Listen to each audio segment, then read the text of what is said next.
বিবাহিত নারীদের সম্পর্কে অজানা সত্য, কেন কিছু নারী তার স্বামী ছাড়া আরও বেশি পুরুষ চায়? বন্ধুরা, এই প্রশ্নের উত্তর জানতে প্রথমে একটি গল্প দিয়ে শুরু করা যাক এবং তারপর আমরা সেই সমস্ত কারণ বিশ্লেষণ করব।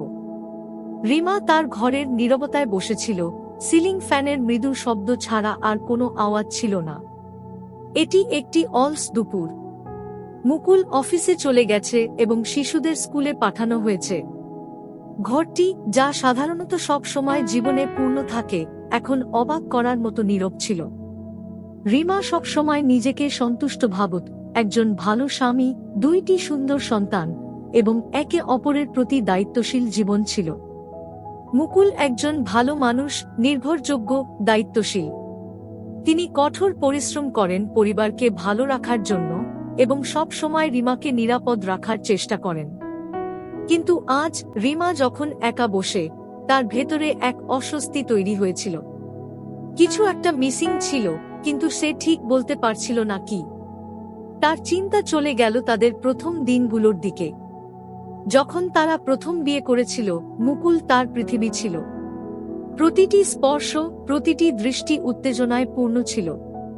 কিন্তু এখন, বছরগুলো কেটে যাওয়ার সাথে সাথে, বিষয়টা বদলে গেছে। দৈনন্দিন জীবনের রুটিন তাদের মধ্যে এক ধরনের অসারতা তৈরি করেছে।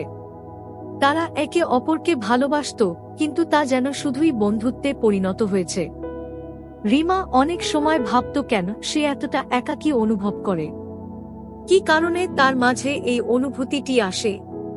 কি কিছু হারিয়ে গেছে তাদের সম্পর্কের মধ্যে? সে মুকুলকে ভালোবাসে, সে জানে। কিন্তু তার ভেতরে এক শূন্যতা রয়েছে যা তাকে কিছুতেই পূর্ণ করতে পারছে না। সে আবারও অনুভব করতে চায়, আবারও জীবনের উত্তেজনা ফিরে পেতে চায়। এই চিন্তা তাকে ভয়ানক ভাবিয়ে তুলল। কিভাবে সে এতদিন ধরে এমন একটা অনুভূতি অনুভব করছে যখন তার কাছে সবকিছু ছিল? সে কাউকে বলতেও পারছিল না। সে তো সবাইকে দেখিয়ে দিয়েছে তার জীবনের সবকিছুই ঠিকঠাক, পরিবার, নিরাপত্তা, ভালোবাসা। তবুও তার ভেতর একটা শূন্যতা রয়েছে যা সে আর সহ্য করতে পারছিল না। রিমার জীবন এক অবাক মোড় নেয় যখন সে তার পুরনো বন্ধু লিনার সাথে আবার যোগাযোগ করে। তারা কলেজের সময় অনেক ঘনিষ্ঠ ছিল, কিন্তু বিয়ে করার পর তাদের পথ একে অপর থেকে আলাদা হয়ে গিয়েছিল। লিনা কিছু বছর বিদেশে ছিল, কিন্তু এবার সে ঢাকায় ফিরে এসেছে। রিমা আনন্দিত ছিল তাকে আবার দেখা হবে, বহুদিন পর। যখন তারা একটি কফি শপে দেখা করে, লিনার মধ্যে কিছু পরিবর্তন লক্ষ্য করল রিমা। লিনা যেন আরও আত্মবিশ্বাসী, আরও সুরক্ষিত। রিমার চোখে লিনা যেন আরও জীবিত, প্রাণবন্ত। তারা অনেক কথা বলল, কিন্তু যখন লিনা বলল, রিমা, আমি সম্প্রতি ভাবছি অনেক কিছু নিয়ে। আমরা অনেক সময় নিরাপত্তা আর স্থিতিশীলতার দিকে বেশি মনোযোগ দিয়ে যাই, কিন্তু আমরা কি কখনো জীবনের উত্তেজনা বা ভালোবাসা নিয়ে ভাবি? কেন আমরা কেবল পছন্দ করি আরও কেন চাই না? রিমা তাকিয়ে থাকল, যেন তার কানে ধ্বনিত হচ্ছিল। লিনার কথা সে মন দিয়ে শুনছিল। আমি কি আসলেই পছন্দ করছি, না আরও চাইছি? কেন আমি একটা শূন্যতা অনুভব করছি যখন আমার জীবন একেবারেই ভালো চলছে? ভাবতে লাগল রিমা। এই কথাগুলো রিমার মনে দোলা দিয়ে গেল। সে নিজে অনুভব করল, হয়তো সে অনেকদিন ধরে তার আসল চাহিদাগুলোকে উপেক্ষা করেছে। সে কি আসলেই সন্তুষ্ট? তার জীবন আসলেই সম্পূর্ণ ছিল? একদিন একটি অফিসিয়াল ইভেন্টে রিমা মুকুলের সঙ্গে গেল। সেখানে তার সাথে এক নতুন ব্যক্তির পরিচয় হল, রিজভি, মুকুলের সহকর্মী। রিমা প্রথম দেখাতেই বুঝতে পারল রিজভির মধ্যে কিছু ছিল। সে খুব আত্মবিশ্বাসী, স্মার্ট এবং তার মধ্যে এমন একটা আকর্ষণ ছিল যা রিমাকে টেনে নিচ্ছিল। তার কথাবার্তা ছিল সহজ এবং স্বাভাবিক, কিন্তু সেই কথাগুলোর মধ্যে কিছু ছিল যা রিমাকে উজ্জীবিত করেছিল। তাদের কথোপকথন খুব তাড়াতাড়ি আগানোর পর রিমা বুঝতে পারল যে রিজভি তার জন্য কেমন একটা আবেগের দোলা সৃষ্টি করেছে। তার চোখে এমন একটা আগ্রহ ছিল যা সে মুকুলের সাথে অনেক দিন ধরে অনুভব করেনি। রিজভি তার প্রতি এমন এক ধরনের মনোযোগ দিয়ে কথা বলছিল যে রিমার পুরানো স্মৃতি ফিরিয়ে এনে তাকে যেন আবার জীবিত করেছিল। কিন্তু একদিকে রিমা জানত এ ধরনের অনুভূতি কোন স্থায়ী কিছু হবে না।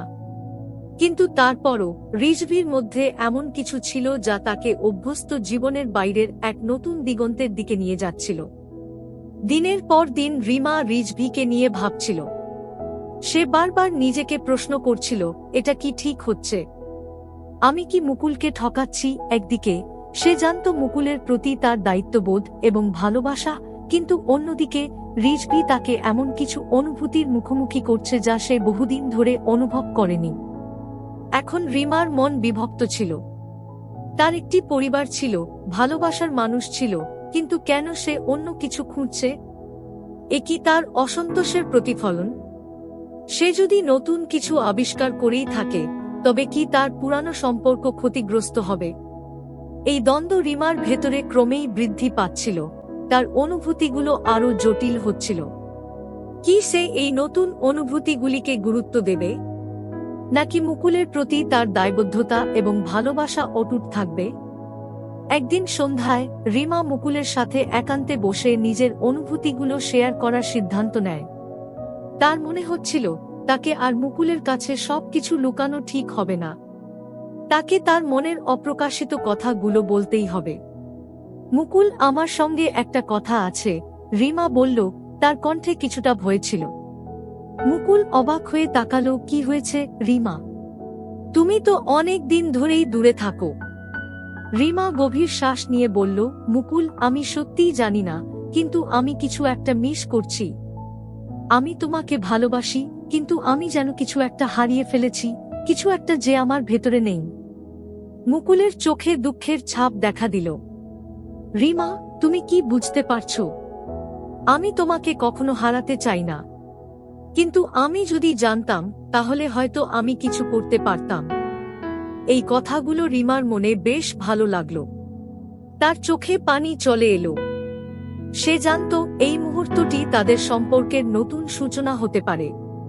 যদিও পথ কঠিন, তবে এখন সে জানত যে এই যাত্রা তারা একসাথে পাড়ি দিতে পারবে। এই কথোপকথন শুরু ছিল, এবং রিমা অনুভব করল সে এবং মুকুল তাদের সম্পর্কের গভীরতা পুনঃপ্রতিষ্ঠা করতে পারবে যদি তারা একে অপরের প্রতি খোলামেলা থাকে। বিবাহিত নারীদের মধ্যে আরও কিছু খোঁজার প্রবণতা একটি জটিল বিষয়, যার পেছনে অনেকগুলি কারণ থাকতে পারে। এখানে কিছু প্রধান কারণ বিস্তারিতভাবে আলোচনা করা হল। ১. মানসিক ও আবেগিক চাহিদা। একাকিত্ব। অনেক নারী সংসারে নিজেদের একা মনে করেন।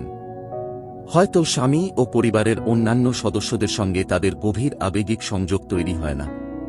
তারা এমন একজন সঙ্গী চান যিনি তাদের কথা শুনবেন, বুঝবেন এবং তাদের প্রতি মনোযোগ দেবেন। অনুভূতি প্রকাশে বাধা। অনেক সময় নারীরা তাদের মনের কথা প্রকাশ করতে পারেন না। সমাজের প্রত্যাশা, পরিবারের চাপ বা স্বামীর উদাসীনতার কারণে তারা নিজেদের অনুভূতি চেপে রাখেন। এর ফলে তাদের মধ্যে একটা শূন্যতা তৈরি হয়, যা তারা বাইরের সম্পর্কে পূরণ করতে চান। রোমান্সের অভাব। বিয়ের পর অনেক দম্পতির জীবনে রোমান্স কমে যায়। নারীরা তাদের জীবনে সেই আগের মতো ভালোবাসা, আদর ও মনোযোগ পেতে চান। কিন্তু যদি তারা এটা স্বামীর কাছ থেকে না পান, তাহলে তারা অন্য সম্পর্কে আকৃষ্ট হতে পারেন। ২. শারীরিক চাহিদা। অসন্তোষ। শারীরিক সম্পর্কের ক্ষেত্রে অতৃপ্তি একটি বড় কারণ হতে পারে। অনেক সময় স্বামীরা স্ত্রীর চাহিদা ও ইচ্ছার প্রতি উদাসীন থাকেন। এর ফলে নারীরা শারীরিক ও মানসিকভাবে অসন্তুষ্ট হতে পারেন এবং অন্য সম্পর্কে আগ্রহী হতে পারেন। নতুনত্বের অভাব। দীর্ঘদিনের সম্পর্কে অনেক সময় একঘেয়েমি এসে যায়। নারীরা তাদের জীবনে নতুনত্ব ও উত্তেজনা খোঁজেন, যা তারা বিবাহ বহির্ভূত সম্পর্কে পেতে পারেন। ৩. ব্যক্তিগত কারণ। আত্মবিশ্বাসের অভাব। কিছু নারী নিজেদের সৌন্দর্য ও আকর্ষণ নিয়ে হীনমন্যতায় ভোগেন। বাইরের সম্পর্কে জড়ালে তারা সাময়িক আত্মবিশ্বাস ফিরে পান। প্রতিশোধ। অনেক সময় নারীরা স্বামীর প্রতারণা বা খারাপ ব্যবহারের প্রতিশোধ নিতে অন্য সম্পর্কে জড়ান। আর্থিক নিরাপত্তা। কিছু ক্ষেত্রে নারীরা আর্থিক নিরাপত্তার জন্য এমন সম্পর্কে জড়ান, বিশেষ করে যদি তারা স্বামীর ওপর নির্ভরশীল হন। ৪. সামাজিক কারণ। সামাজিক পরিবর্তন। আধুনিক সমাজে নারীরা আগের চেয়ে অনেক বেশি স্বাধীন ও স্বাবলম্বী। তারা নিজেদের পছন্দ ও অপছন্দ নিয়ে আগের চেয়ে বেশি সচেতন। তাই তারা যদি বিবাহিত জীবনে সুখী না হন, তাহলে অন্য সম্পর্কে জড়ানোর প্রবণতা তাদের মধ্যে দেখা যেতে পারে। যোগাযোগ মাধ্যমের প্রভাব। ইন্টারনেট ও সামাজিক যোগাযোগ মাধ্যম মানুষের মধ্যে সম্পর্ক তৈরি করা ও বাড়ানোর সুযোগ তৈরি করেছে। এর ফলে বিবাহিত নারীদের অন্য সম্পর্কে জড়ানোর ঝুঁকি বেড়েছে। এসব কারণ ছাড়াও প্রতিটি মানুষের নিজস্ব ব্যক্তিত্ব, মূল্যবোধ ও পরিস্থিতির ওপর নির্ভর করে তারা কী ধরনের সিদ্ধান্ত নেবে। তবে এটা মনে রাখা জরুরি যে বিবাহ বহির্ভূত সম্পর্ক কখনোই সমস্যার সমাধান নয়, বরং এটা অনেক জটিলতা ও কষ্টের কারণ হতে পারে। যদি কোনো বিবাহিত নারী তার সম্পর্কে অসন্তুষ্ট হন, তাহলে সবচেয়ে ভালো হয় স্বামীর সঙ্গে খোলামেলা আলোচনা করা এবং সমস্যা সমাধানের চেষ্টা করা। প্রয়োজনে বিশেষজ্ঞের সাহায্য নেওয়া যেতে পারে। বন্ধুরা, আমাদের এই ভিডিওটি যদি আপনাদের ভালো লেগে থাকে, তাহলে লাইক, কমেন্ট, শেয়ার এবং সাবস্ক্রাইব করে আমাদের সঙ্গে থাকুন। আপনার মতামত আমাদের কাছে অমূল্য। যদি কোনো নির্দিষ্ট কন্টেন্ট অনুরোধ করতে চান, তাহলে অবশ্যই জানাতে ভুলবেন না। ধন্যবাদ, ভালো থাকুন, সুস্থ থাকুন।